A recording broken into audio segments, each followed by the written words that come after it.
안녕하세요. 이번 시간에 배울 작품은 김용택의 그리운 그 사람입니다. 그리운 그 사람 읽기 전에 어떤 점에 초점을 맞춰서 읽으면 좋을지 먼저 살펴보고 감상을 시작하도록 하겠습니다.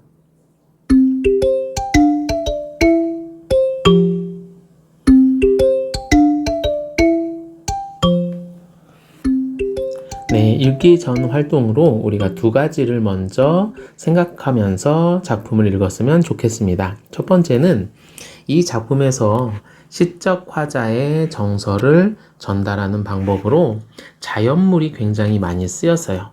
거기 보시면 개구리들도 나오고요.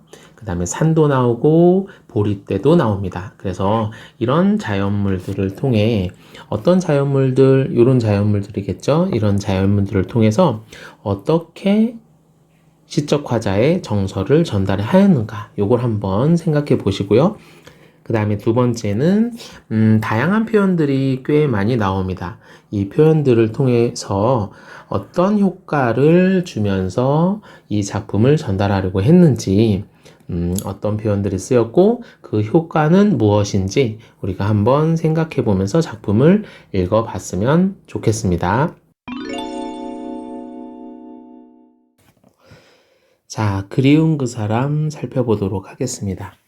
자, 그리운 그 사람은 제목에서도 알 수 있듯이 그 사람을 그리워하고 있습니다. 여기에서 우리가 한번 왜 그 사람을 그리워할지 생각해 보면서 읽도록 해볼게요.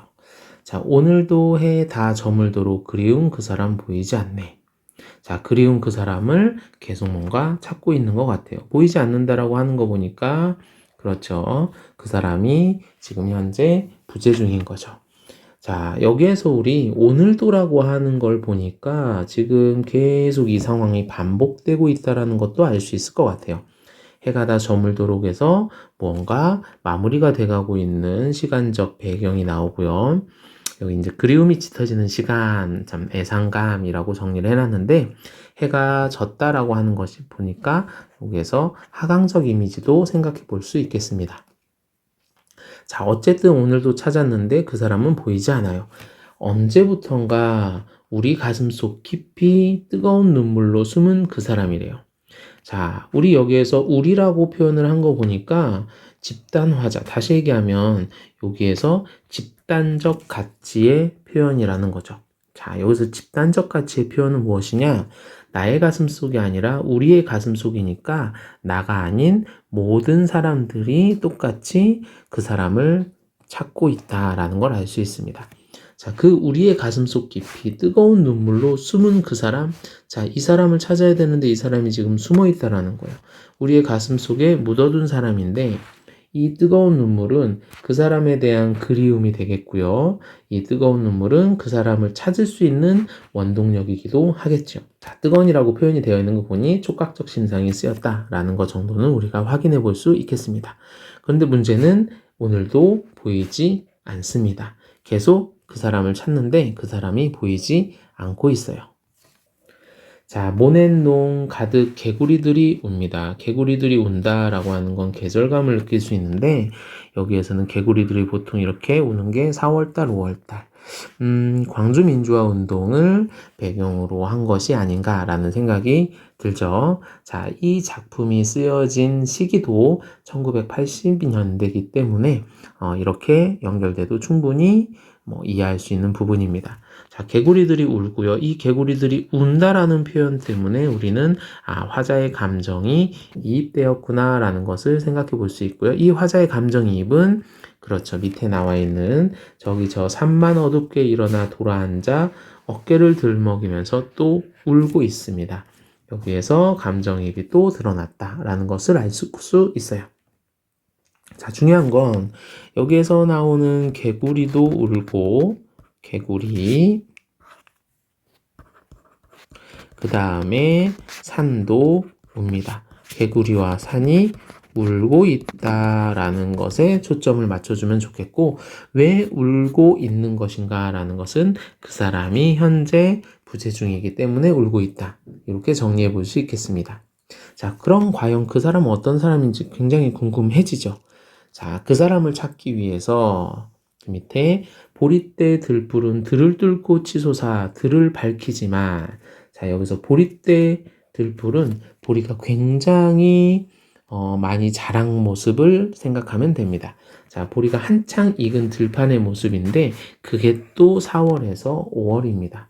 우리가 계절감을 알 수도 있고 그 다음에 몇 월 달인 것을 보면 이 의미도 우리가 생각해 볼 수 있겠죠. 자, 이렇게 들불은 들을 뚫고 치솟아 굉장히 어떤 의지적인 표현을 보여주고 있는데 그렇게 들을 밝혔는데 그 불길 속에서도 그 사람은 보이지 않습니다. 그 사람을 계속 찾지 못하고 있는 모습이에요. 자, 이렇게 시가 끝난다면 어떻게 보면 그 사람을 찾을 수 없겠다. 이렇게 조금 암울하게 시가 끝날 수도 있지만 이 뒷부분에 이런 부분이 나와요. 언젠가는 이라는 부분을 통해서 그렇죠. 희망을 잃지 않으려는 화자의 기대 또는 의지라고 볼 수 있겠습니다. 뭐 영탄법, 반복법이 쓰였다는 것은 한번 체크해 보시고요. 자, 언젠가는 이 칙칙한 어둠이니까 부정적인 상황이겠죠. 부정적인 이 암울한 상황, 뭐 사회 구조적인 모순 이런 것들을 얘기할 수 있겠고, 자, 칙칙한 어둠이라는 표현을 통해서 시각적인 심상이 쓰였구나 라는 부분도 생각해 볼 수 있습니다.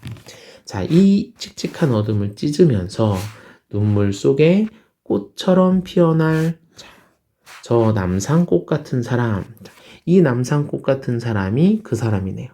자, 그 사람은 눈물 속에서 꽃처럼 피어나기 때문에 아주 숭고한 정신의 부활이라고 이렇게 의미를 한번 붙여봤고요. 저 남산꽃 같은 사람이라는 부분을 통해서 암울한 현실을 종식할 어떤 사람, 우리가 그 사람이라고 하는 것을 예찬하고 있는 것이 이유기도 하고 기다림의 대상이다 라고 우리가 체크해 볼 수 있는 사람인 거죠. 어느 어둠에 덮여 있는지, 근데 그 사람이 어느 어둠에 덮여 있는지 이 어둠은 당연히 좋지 않은 하루하루 이 하루를 찾아다니다. 자, 시적 화자가 대상을 찾기 위해서 굉장히 노력하는 모습이고요. 짐승들도 집 찾아드는 저물 들길에서도, 자, 짐승들도 때가 되면 집에 찾아옵니다. 어떤 당위성, 당연함을 얘기하는데 짐승들과 반대로 저물 들길에서 부정적인 상황이죠. 이 상황에서 그리운 그 사람은 보이지 않네 라고 하면서 아직 보이지 않는 그 사람에 대한 안타까움을 보여주고 있습니다.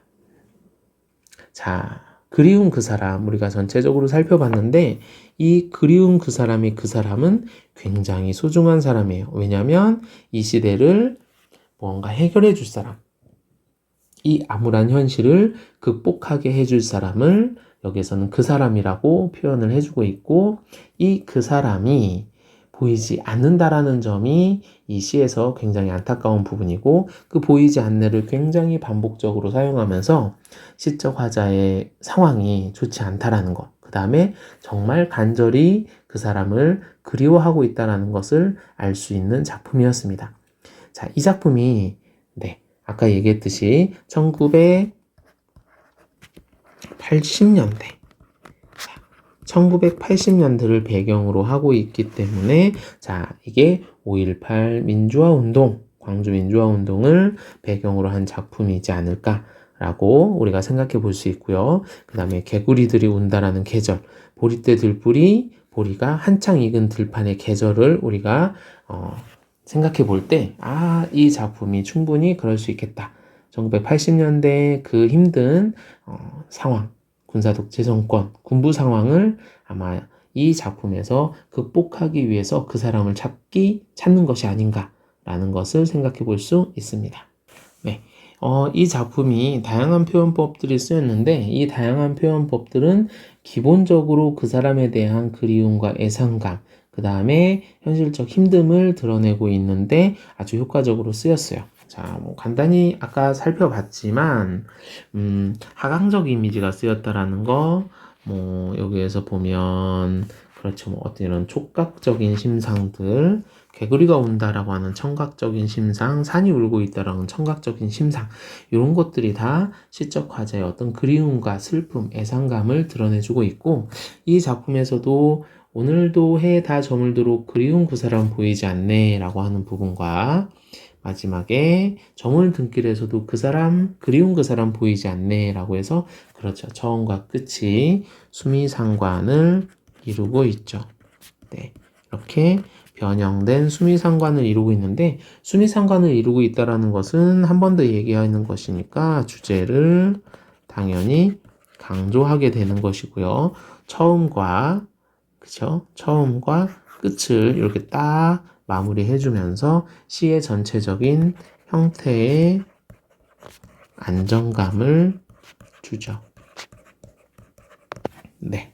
그래서 이런 수미상관을 통해서 시적 화자의 정서나 주제의식도 잘 드러내주고 있다는 점.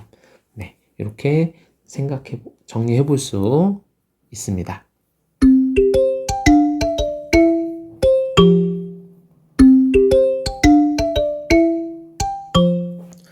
네, 우리 같이 함께 살펴본 작품을 간단하게 정리해 보도록 하겠습니다. 우선 그리운 그 사람, 이 작품은 다양한 표현이 굉장히 많이 쓰였어요.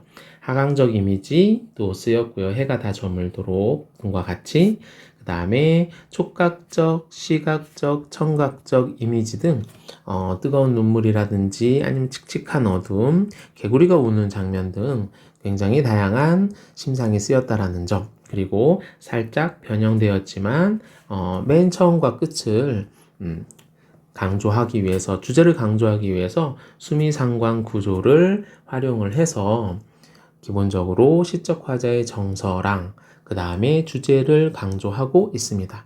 자, 이러한 다양한 표현들은 어디에 집중을 시키는 것이냐면 그 사람이 지금 곁에 없기 때문에 그 부재로 인한 화자의 슬픔 그리고 그리움의 정서를 잘 드러내주고 있는 효과가 있습니다.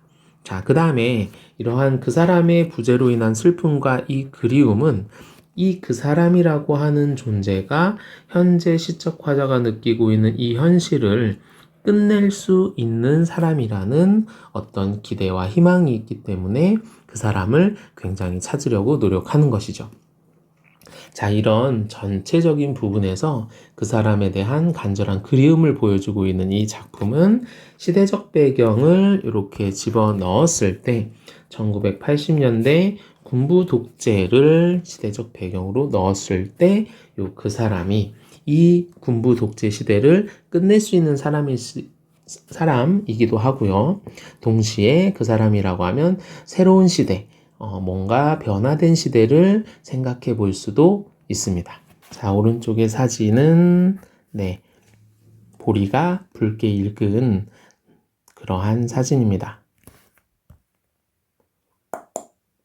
자, 오른쪽의 사진은 보리때 들불은 들을 뚫고 치솟아라고 하는 부분에 가장 어울리는 사진이 뭐가 있을까 해서 선생님이 집어넣은 사진이고요.